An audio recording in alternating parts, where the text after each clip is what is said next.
Assalomu alaykum. Biz so'kil qilayotgan obyektimizga yetib keldik.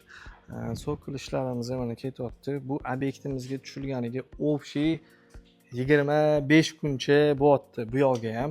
Akalar, tumbani so'kili alohida hisoblanadi.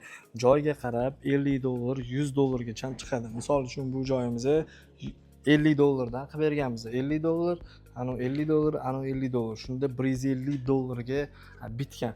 So'killarimizni bo'lsa, polni toshdan qilib berganmiz. Toshdan qilib berganimizda mana bu yerda artib qo'yganmiz. Bu yog'i tosh, mana bir pagonniy metrni bu joyimizni $10dan qilganmiz. Mana faskasi $2, bunisi ham $2, bunisi ham $2. Shunda 1 metri $16dan chiqib kelyapti. Xizmat haqqisini o'zi, qolgan narsalarni hammasini olib berasizlar. Endi zinasiga keladigan bo'lsak, zinasi $2 faskasi hisoblanadi. Mana 1 metri $10dan hisoblanadi. Shunda mana shu uzunlik 2 metr bo'ladigan bo'lsa, 20 dollar bo'ladi. Faskasi alohida chiqadi.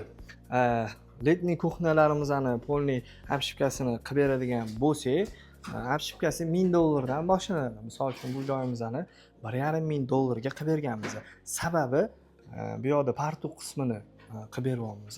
Keyin mana bunaqa narsalarni qilib berdik. Shuni hisobiga $1500 bo'ldi.